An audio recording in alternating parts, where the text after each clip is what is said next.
So I'm actually a huge fan of monthly resets and weekly resets, decluttering videos, all those things. I really love the ones that have been going on in the book community. I credit Olivia at Olivia Reads a Latte for being the first that I saw, but since then I know Izzy, Steph, Shay, Robin have all done it.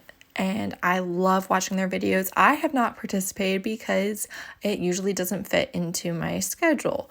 I do the monthly anticipated releases, which will be in this video. I only had a couple, so I figured, let me do this, especially because this month my monthly spread was not done on a live, so I was able to record it instead.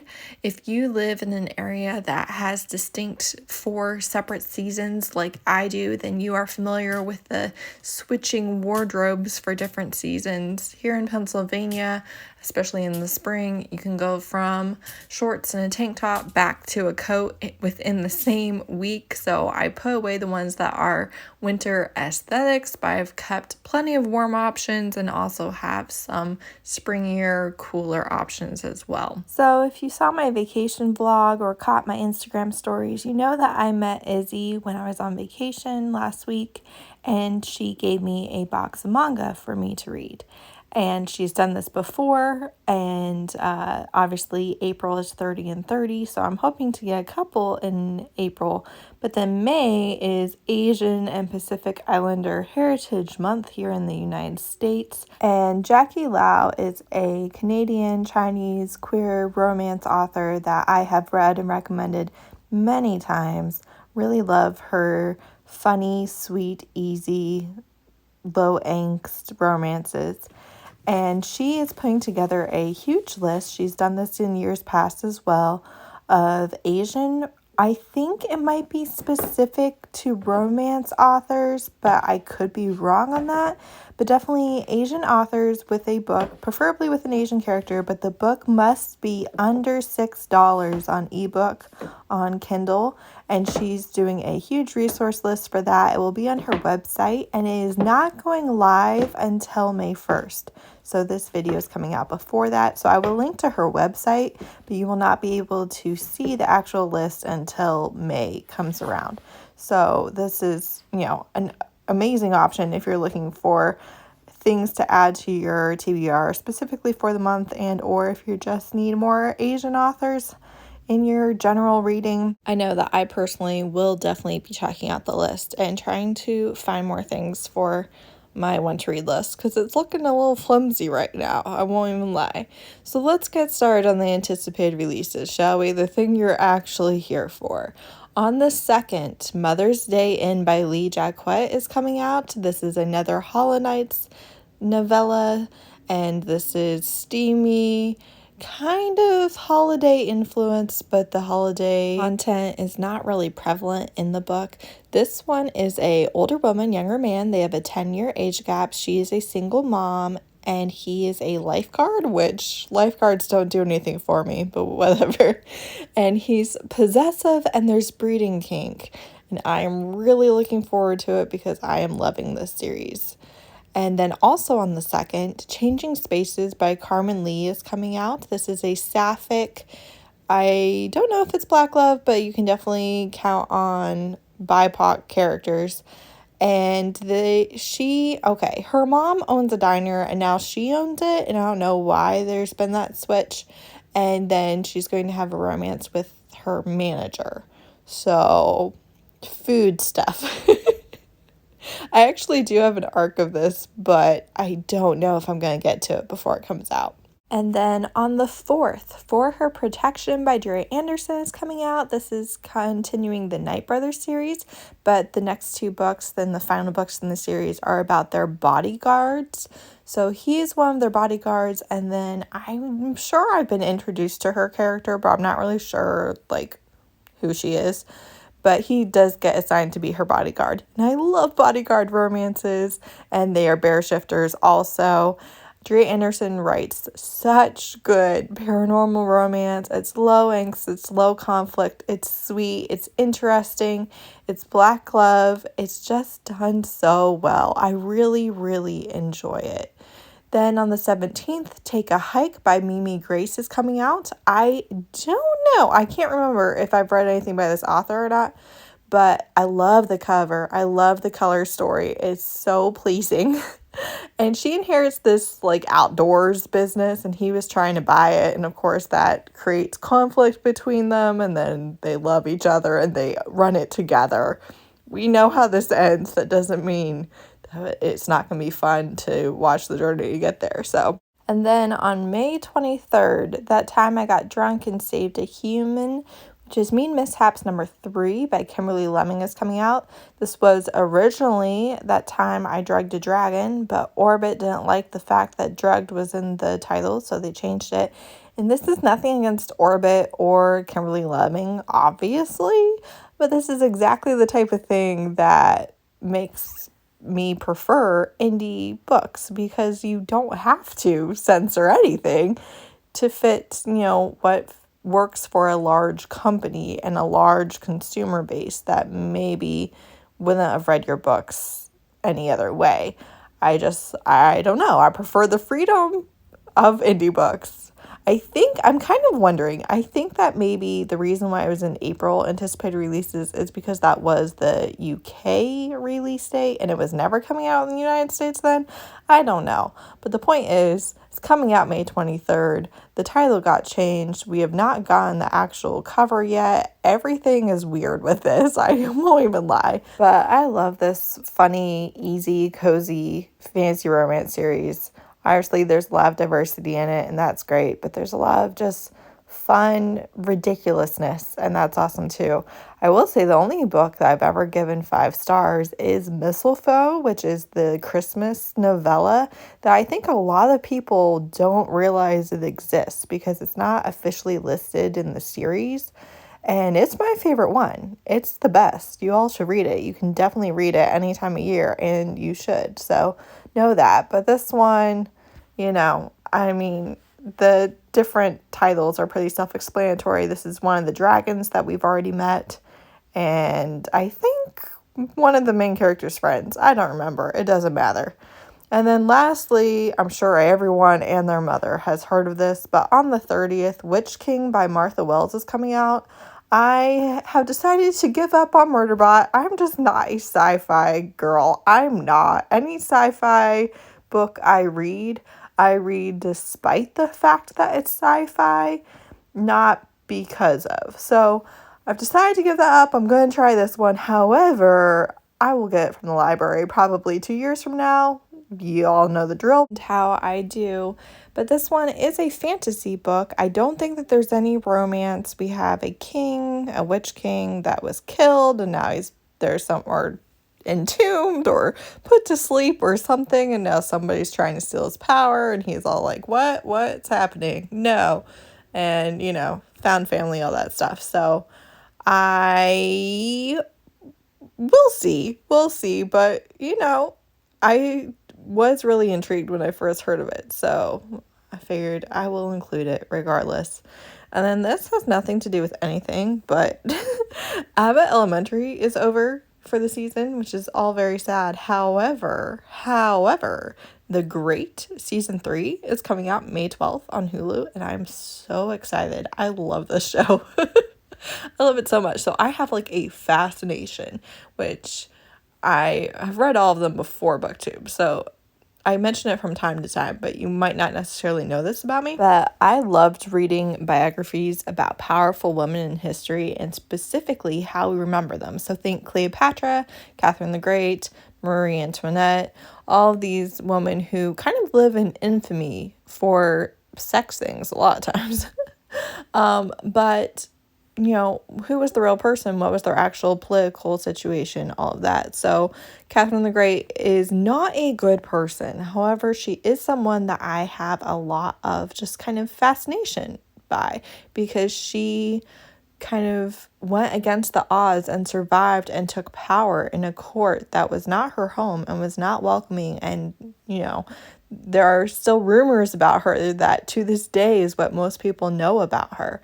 And it was interesting because she was treated so poorly by the Empress when she became, the son's bride, and then she kind of treated her own daughter-in-law like that. And it's just interesting how she was not a good person. She was not, but she was not wholly bad either, and was a very powerful woman in history who managed to hold on to her power. So that fascinates me. But then the show is hilarious. It's so good. The humor works for me so well. It is so witty and sarcastic, and just the actors, the way that they portray their hate-love relationship is perfection, as well as the political stuff. I love it. If you have not watched it, you might be bored by it, but you'd be wrong, because I'm telling you that it is fantastic. Isn't there a new show or movie about Cleopatra coming out? Cleopatra is my favorite. She is my favorite historical figure. You want to talk about someone that has been done dirty by history. Everything that you know about her was written by the men who killed her. That's not a uncommon thing, especially for colonization, right? This is how history is written. It's written by the winners, and a lot of times it's wrong. But Cleopatra was not beautiful, was not a slut, was not a seductive siren. She had 2 monogamous relationships with the only men that were her equals. And she was incredibly intelligent, probably one of the smartest rulers we have ever had. I say as I live in the United States and have literally nothing to do with her, but she was a genius, a freaking genius, and she fascinated the powerful men who came in contact with her. That tells you that she was very impressive. And again, she was not beautiful, but she did her best to fight off Rome, and she did a pretty good job at it.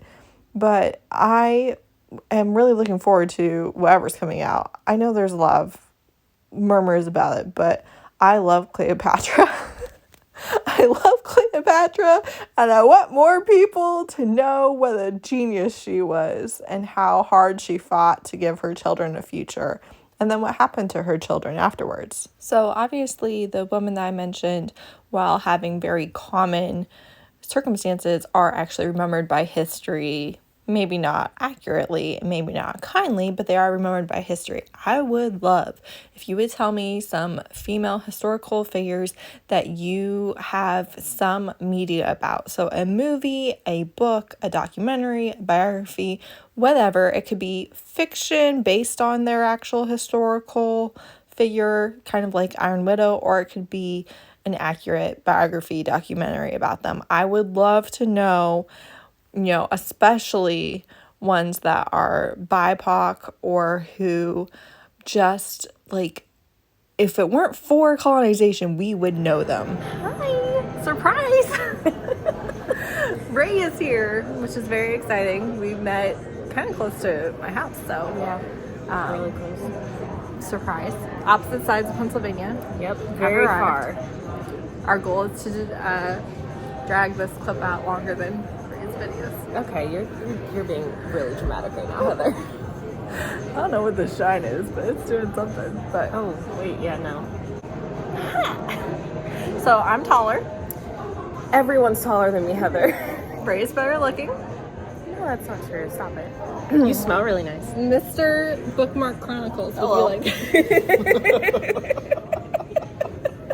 That's going to be what everyone refers to you now. His internet debut was not on Bookmark Chronicles, but he'll get over it.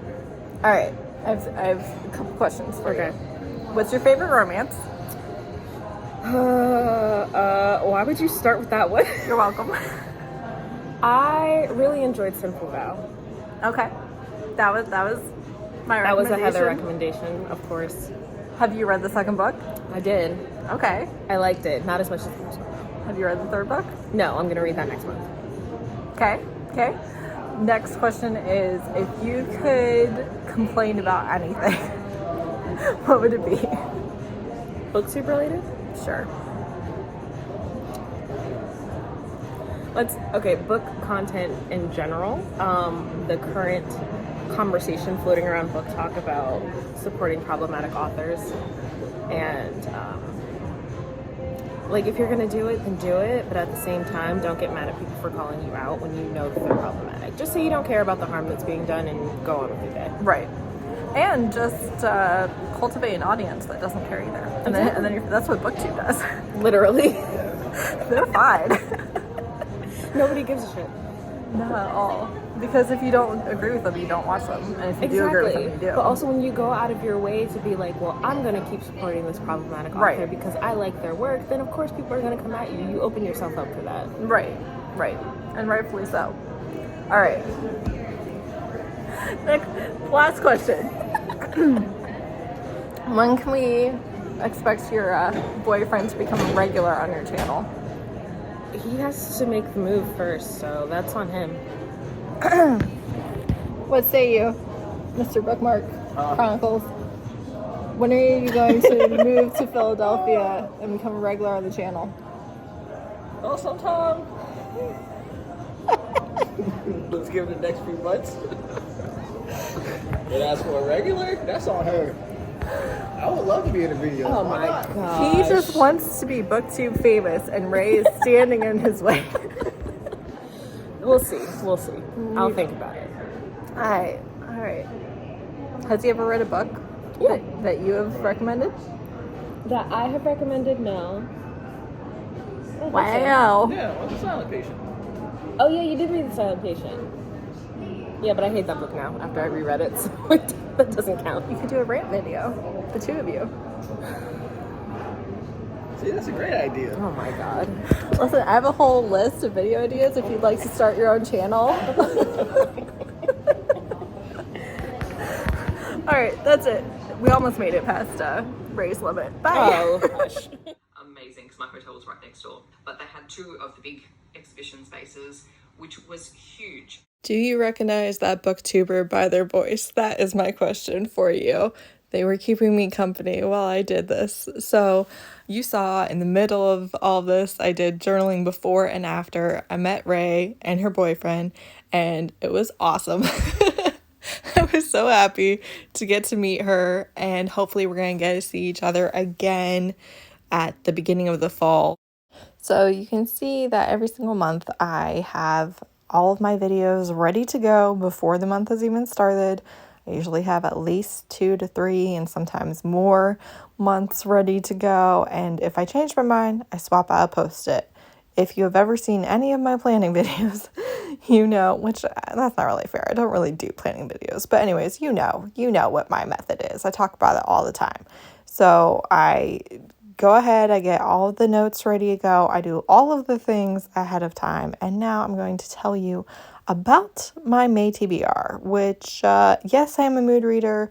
Yes, I've been doing this TBR. Leave me alone. I'm a complicated person. You don't know me. Which my priorities for May are some of the manga that Izzy has sent me. So I would like to knock 4-ish of the series out in May. So I have the first volumes that I have. I don't really plan on finishing all of Something's Wrong with Us because I have 8 volumes from her for that one. But I want to knock out at least 3 or so. Then I've got Innkeeper's Chronicles. I've got a couple of anticipated releases. Specifically for her protection, That Time I Got Drunk and Saved a Human and Mother's Day In, I do plan on reading in May. Then I have a couple of books that I own. Pregnant by the Playboy and Air are both by Asian authors that are sitting on my Kindle. Izzy, Shay, Sharonda, and Tama are all still working on their Read What You Own projects, so I'm trying to participate a little bit, not a lot bit. Then I am continuing my fantasy, so I have Empire of Sand, which is by an Asian author, Black Sun, which is by an Indigenous author, and I finally got from the library. Very excited about that. Daughter of the Moon Goddess, again, an Asian author, and What Moves the Dead by T. Kingfisher is a horror novella, and again, I finally got from the library. I've been trying to get it for months. Then I want to continue / finish the books that are out for Blood Grace, and that's more books than I'll probably read right there. So is this likely to all happen? No, but there you have my plans. I'm also kind of tentatively thinking that we'll have a 48-hour round of Bookopoly from Becca.